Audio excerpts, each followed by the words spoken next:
Red Dwarf, Infinity Welcomes Careful Drivers by Grant Naylor. Episode 2. Marooned 793 million miles from Earth and desperate to get back to Liverpool, Dave Lister has signed on as a technician third class on the mining ship Red Dwarf. His first time knowingly on a spaceship, Dave has already discovered 3 unpleasant things. The journey home is going to take 5 years and not the 18 months he'd calculated. Technician third class is another name for someone who cleans the gunk out of chicken soup machines.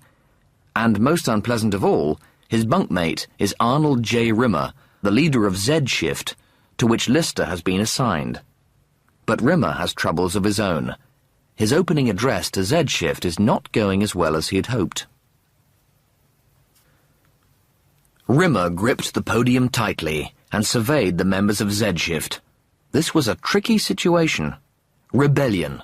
A loss of respect. It had to be stamped on. It had to be crushed. His book on poweramics was quite clear on that. To crush a minor mutiny, you choose the leader. The toughest, the biggest, the strongest, and you humiliate him. And the rest follow like lambs. Without warning, Rimmer wheeled round and pointed. You! On your feet! A man with a face like moon rock hauled his 250-pound frame onto its feet. Rimmer climbed down from the podium and slowly, casually strolled over to face him.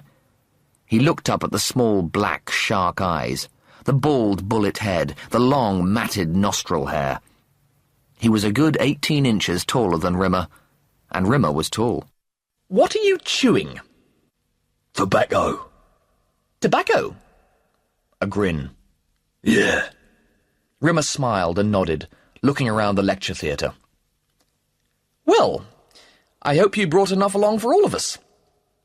The others laughed, on Rimmer's side. Well? No.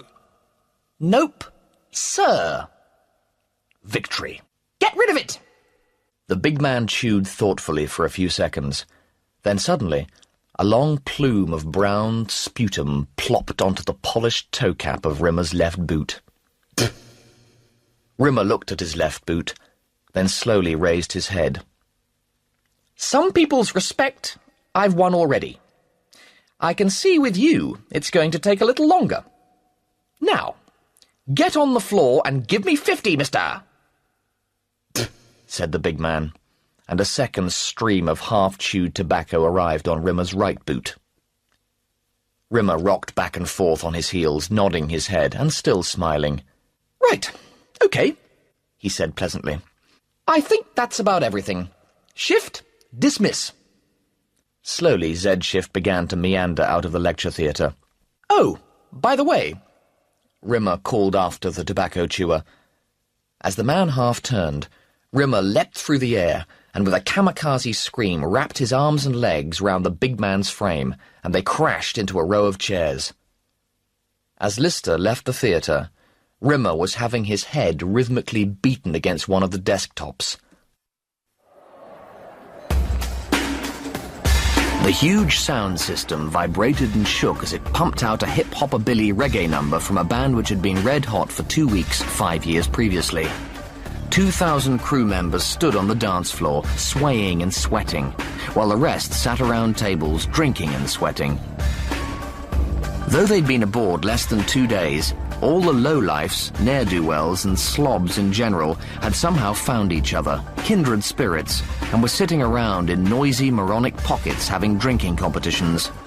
Equally, all the ambitious career types had somehow been sucked together and were drinking low-alcohol white wine or slimline mineral water and talking intensely about work.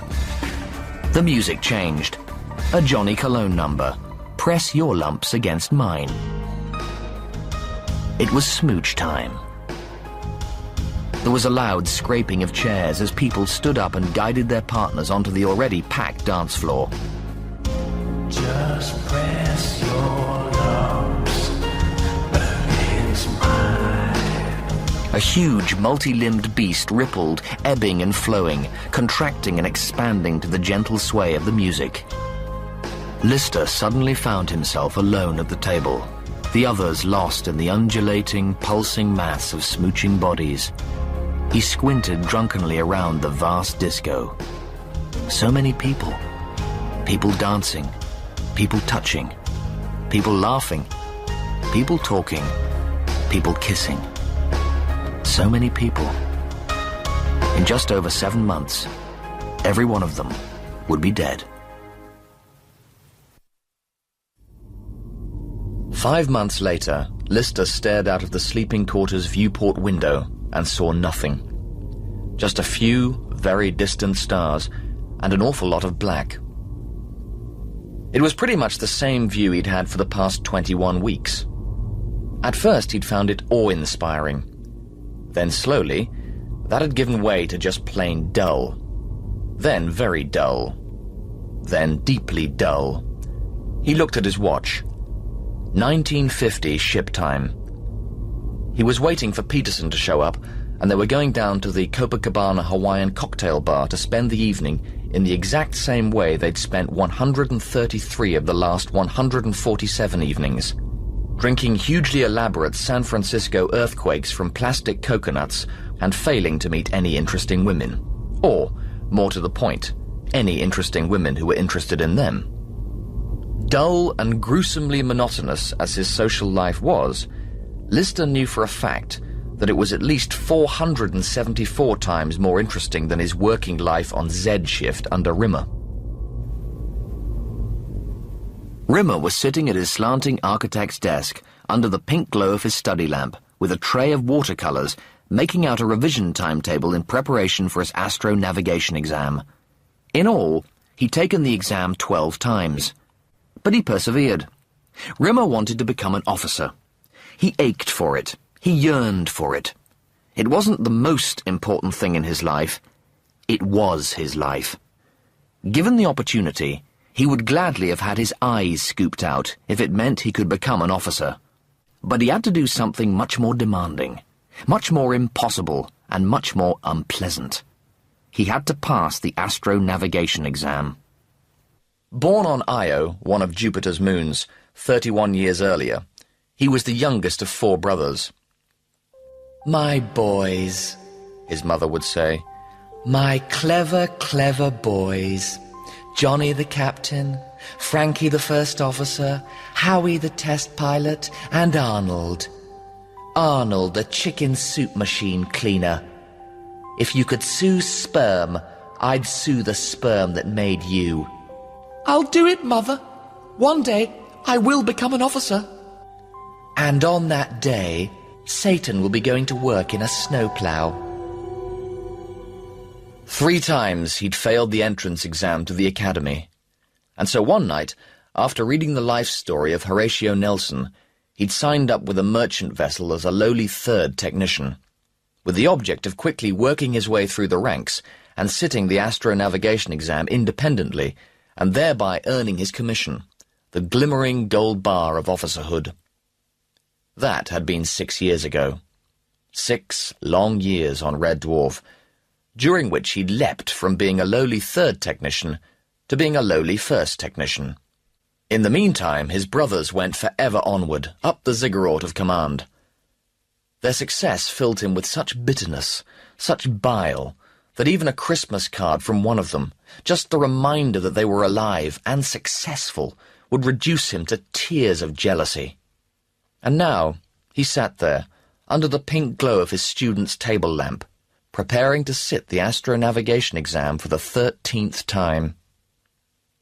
He found the process of revising so gruelingly unpleasant, so galling, so noxious, that like most people faced with tasks they find hateful, he devised more and more elaborate ways of not doing it in a doing-it kind of way. In fact, it was now possible for Rimmer to revise solidly for 3 months and not learn anything at all. The first week of study he would always devote to the construction of a revision timetable. Every hour of every day was subdivided into different study periods, each labelled in his lovely, tiny copperplate hand, then painted over in watercolours, a different colour for each subject, the colours gradually becoming bolder and more urgent shades as the exam time approached. The only problem was this. Because the timetables often took 7 or 8 weeks to complete, By the time Rimmer had finished them, the exam was almost on him. He'd then have to cram 3 months of astronavigation revision into a single week. Gripped by an almost deranging panic, he'd then decide to sacrifice the first 2 days of that final week to the making of another timetable. This time for someone who had to pack 3 months of revision into 5 days. Because 5 days now had to accommodate 3 months' work, the first thing that had to go was sleep. To prepare for an unrelenting 24-hour-a-day sleep-free schedule, Rimmer would spend the whole of the first remaining day in bed, to be extra ultra-fresh, so he would be able to squeeze 3 whole months of revision into 4 short days. At this point he would start smoking. A lifelong non-smoker, he'd become a 40-a-day man. He'd spend the whole day pacing up and down his room, smoking 3 or 4 cigarettes at a time, stopping occasionally to stare at the titles in his bookcase, not knowing which one to read first, and popping twice the recommended dosage of dog-worming tablets, which erroneously he believed to contain amphetamine. Realizing he was getting nowhere, he tried to get rid of his soul-bending tension by treating himself to an evening in one of Red Dwarf's quieter bars. 2 small beers and 3 hours of stomach-knotting relaxation later, he would go back to his bunk and spend half the night awake, praying to a god he didn't believe in for a miracle that couldn't happen. Ravaged by the combination of anxiety, nicotine, alcohol he wasn't used to, dog-worming pills, and overall exhaustion, he would sleep in till mid-afternoon. After a long scream, he would rationalize that the day was a total write-off, and the rest of the afternoon would be spent shopping for the 3 best alarm clocks money could buy. This would often take 5 or 6 hours, and he would arrive back at his sleeping quarters, exhausted, but knowing he was fully prepared for his final day's revision before his exam. Waking at 4:30 in the morning, exercising, showering and breakfasting, he would then sit down to prepare a final revision timetable which would condense 3 months of revision into 12 short hours. This done, he would give up and go back to bed. Maybe he didn't know a single thing about astronavigation, but at least he'd be fresh for the exam the next day. Which is why Rimmer failed exams. Well, this time it was going to be different, he thought, as he sat carefully colouring all the quantum mechanics revision periods in diagonal lines of Prussian blue on a yellow ochre background, while Lister stared out of the viewport window. Peterson clumped noisily into the room, and he and Lister went down to the Copacabana Hawaiian cocktail bar for the 134th time. Only this time, Lister did something incredibly stupid. He fell in love. Hopelessly and helplessly in love. Third Console Officer Christine Kachansky had a face. That was the first thing Lister noticed about her. It wasn't a beautiful face, but it was a nice face. It wasn't a face that could launch 1,000 ships, maybe 2 ships and a small yacht. That was until she smiled. When she smiled, her eyes lit up like a pinball machine when you win a bonus game. And she smiled a lot. They were both standing at the bar, queuing to get a drink, and Lister was looking at her in a not-looking-at-her kind of way. In the bar mirror, in the reflection in his beer glass, over his shoulder, pretending to look at Peterson, at the ceiling just above her head, and occasionally, because it was permitted, directly at her. She got her drinks and went back to her seat, while Lister was still trying to think of something to say which would start a conversation. She got up to go to the bar. Lister got up too. They exchanged smiles, ordered drinks, and went back to their separate tables. Damn! Smeg! Blew it! She got up again. My round, said Peterson, rising. Lister thrust him back in his chair and went to the bar.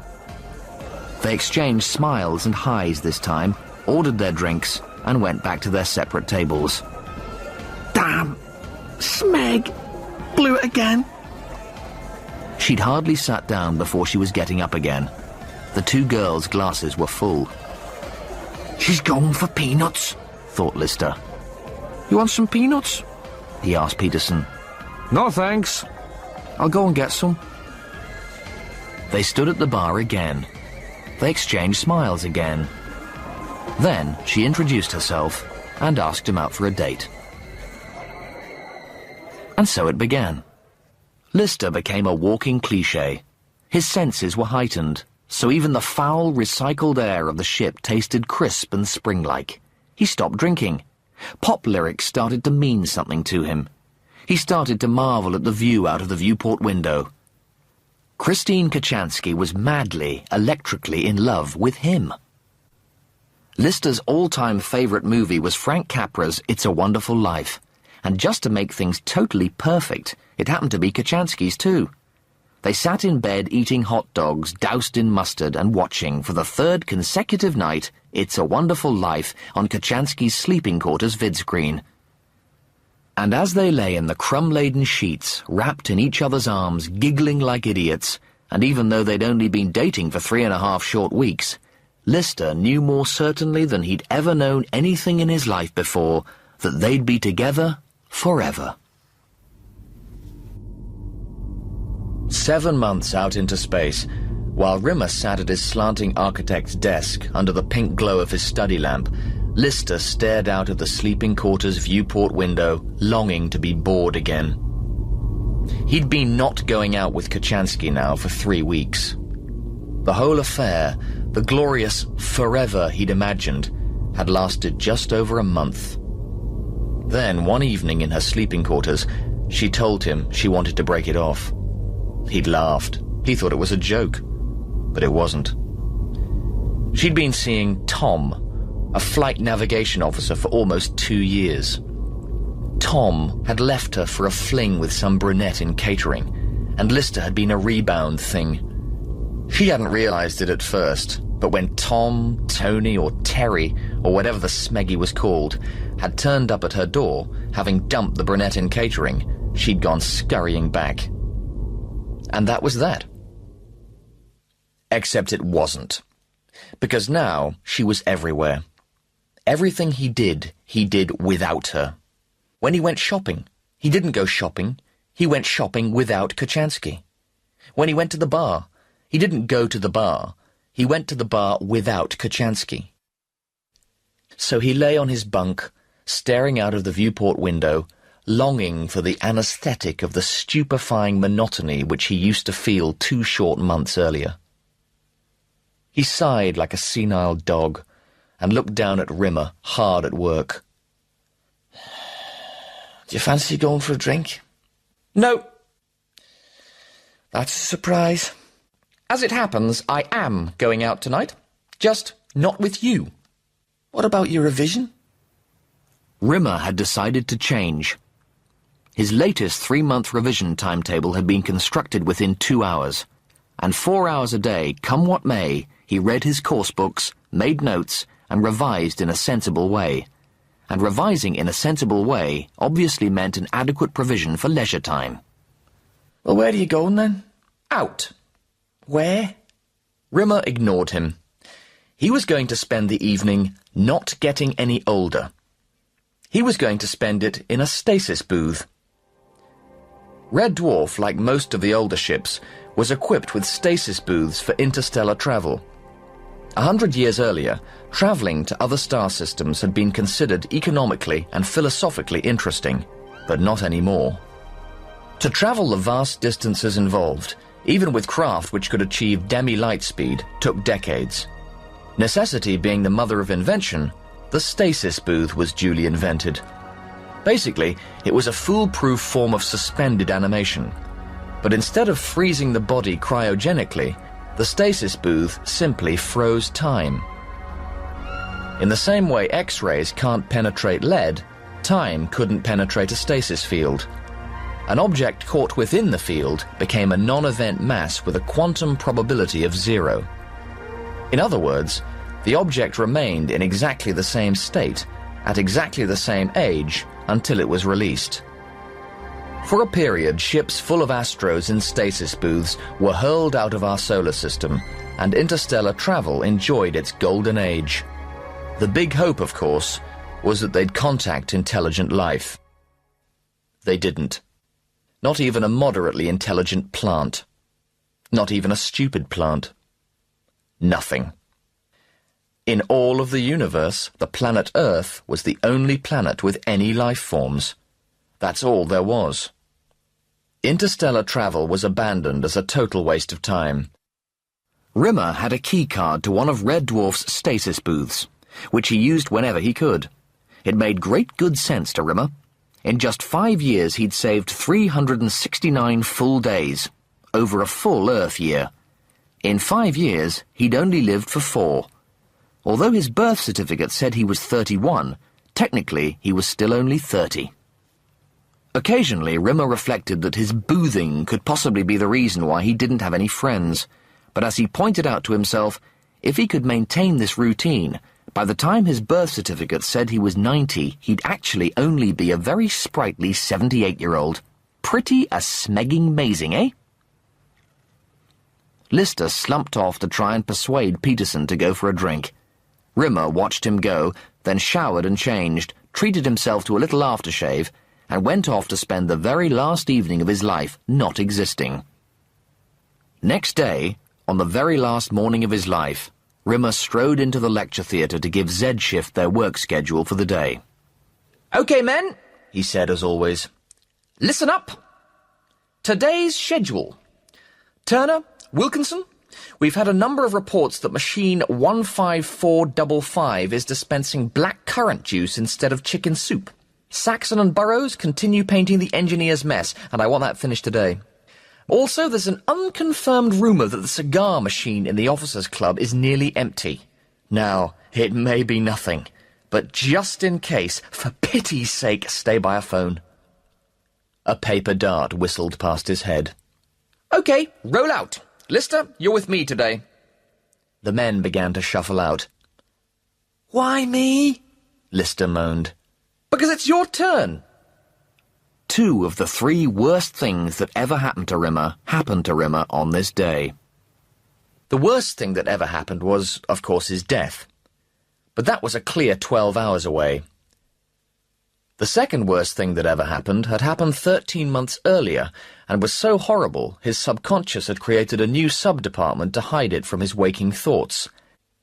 The third worst thing that ever happened to Rimmer happened shortly after 10 o'clock, as he and Lister made their way towards Corridor 1 to check that there was enough shower gel in the women's washroom.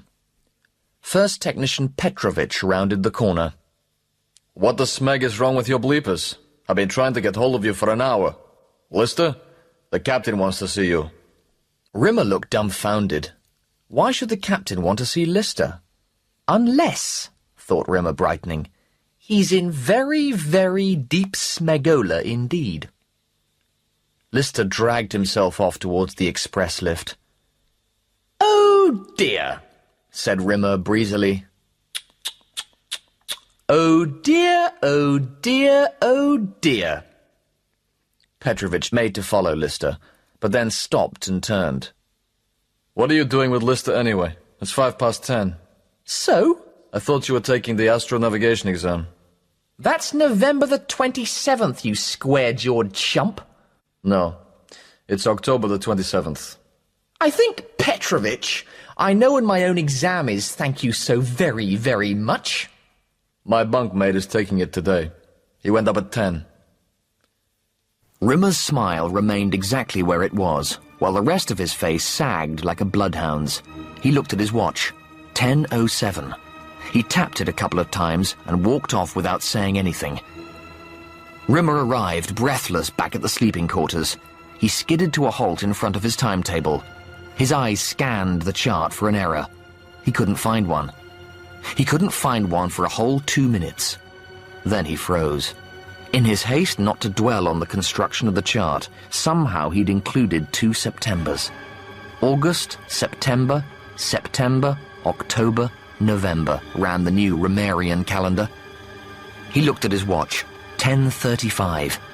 He'd missed 35 minutes of a 3-hour exam. A strange calmness overtook him. Well, he could still get to the exam by, say, 10:45. If he kept his answer short and pertinent, it was still more than possible to pass. So far, so good. What was slightly trickier was cramming a whole month's revision into minus 35 minutes. 35 minutes was hard enough, but minus 35 minutes, well... The seconds ticked away. Then it came to him. He knew exactly what he must do. Cheat.